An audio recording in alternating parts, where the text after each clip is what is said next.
Is it okay to overpay for comics and collectibles that you want? Before you answer, watch the video, because in the video I'm going to give you a few things to think about and consider that may or may not change your mindset. I honestly don't know. But before we get to those things, I want to take a moment to acknowledge the sponsor of this video, Hip Comic.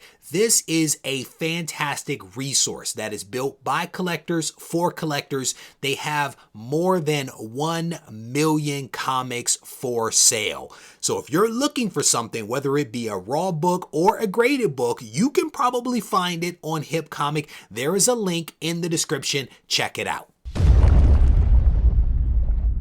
Is it okay to overpay for comics and collectibles? I will tell you from personal experience that I have indeed overpaid for comics. Sometimes it's on purpose and sometimes it's been on accident. But in this video, what we're going to talk about are the two factors that are important for me that might also resonate with you. And those two factors are the why and the how much. When it comes to the why, this is a little more complicated than the how much. And in some cases, for me, the why can actually make the how much irrelevant. So for example, if there is a book that you've always wanted in your collection and you have the resources to buy it, the how much potentially won't be important. If you are looking at a book that you've always wanted in your collection and that book is a golden age book that rarely ever comes to market, and again, you have the resources to be able to buy it, the how much isn't as important. Not to say that money isn't important, it's just that the why is overriding the how much in certain situations. So let's say that you're not buying the comic for your personal collection, but you're buying it for the purpose of investment or speculation.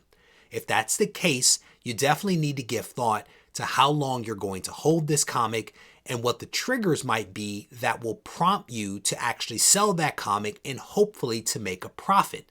The other thing that you have to consider, especially if we're talking about potentially overpaying for a comic, is the value fluctuations that can occur, especially if you're talking about modern books.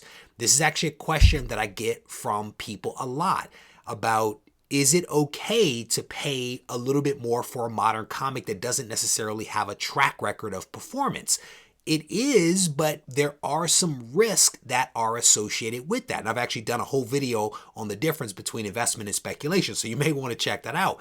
But let's look at an actual example of a comic that came out and was super hot. And I am specifically talking about Black Panther issue number 3, the 1:25 ratio variant. When the book first dropped, it was not going for crazy amounts of money. The earliest sale that I was able to find was on eBay, and it actually sold on December 22nd for $36.99. Somewhere between December 22nd and the end of January, that comic had shot up to $650 as an auction item. But by February 19th, the comic had actually dropped to $163.50, also via auction. But over the course of that month, there were all kinds of ups and downs, highs and lows, and the book was selling for as much as $500. Fast forward to March, we see similar volatility with the book's value kind of bouncing all over the place, as high as $500, and on March 30th actually ending the month basically at $385. So again, depending upon when you bought, when you sold, you could have made a lot of money or you could have lost a lot of money when it came to this specific book. Now you can apply this same idea to other books that are out there. And so when you're thinking about, is it okay to overpay, you have to think about, what is the market going to do? How long am I going to hold this book? What is the trigger for me to sell it? How much money is enough? Because as we've spoken about in other videos, trying to time the market is very, very difficult. Trying to sell it at the peak is tough. Trying to buy it at the rock bottom is also tough. And so you may have to make do with being somewhere in the middle and making a little money or saving yourself a little money, depending upon which side you're on. The second piece of this is the how much. And what comes along with the how much is how much are these collectibles actually worth? What is the actual value of a collectible? One of the best pieces of advice that I could give you is to get access to a pricing service. And I am not talking about Wizard like we used to have back in the day, but an actual digital pricing service. Things like GPA analysis, Go Collect, Cover Price, comicspriceguide.com. These are just some of the data aggregators that are out there for pricing of comics. Now, what's great about these data aggregators is that they actually pull in sales from multiple sources. They pull them in from eBay. They pull them in from private dealers, private sales. They pull them in from Comic Link and Heritage. They pull them in. They scrub the data, they clean it up, and then they present back to you the information that you need, essentially what the going rate is for that comic or that collectible. Now, I will tell you each one of these pricing services has their pros and their cons. Some look at raw books, some look at graded, some look at both. Some update frequently, some not so frequently. Some will show you the individual transactions that have occurred at a specific grade for that book, where you can literally see the individual book. They all have their pros and cons, their pluses and minuses. So you're going to have to evaluate what your needs are and then which one of the platforms makes the most sense.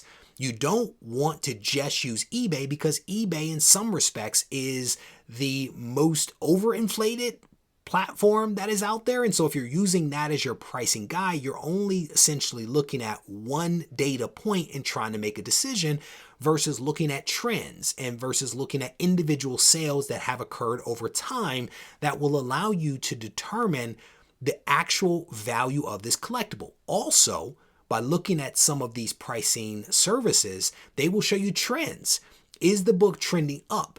Is it trending down? This goes into how much should you pay? How much should you overpay for a particular book? Data is important, and using a pricing service is a wonderful way of understanding what the market is actually doing. Now, can you buy comics and collectibles without looking at a pricing service? Absolutely. Absolutely, you can do that. I don't recommend it.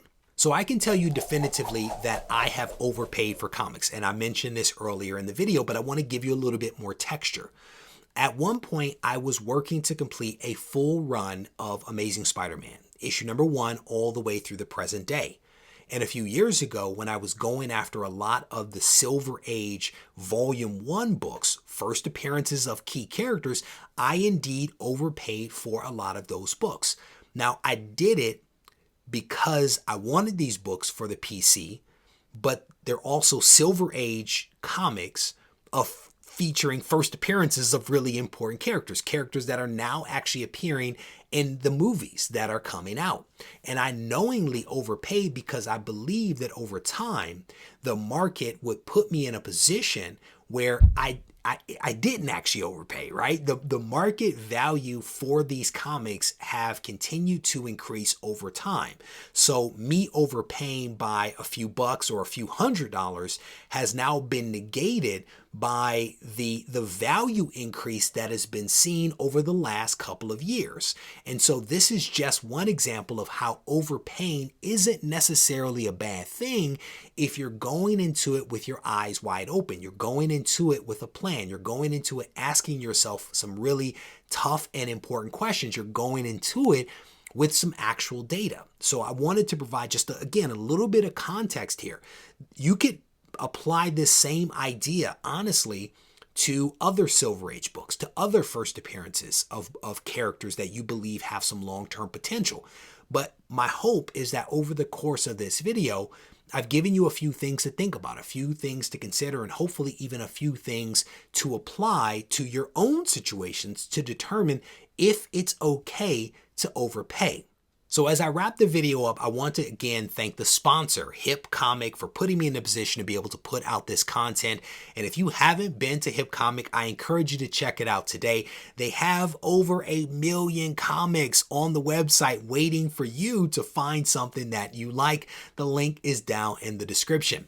If you need to reach out to me, I encourage you to do that on Instagram at Regie Collects. Take care. Dirty rapper, rolling.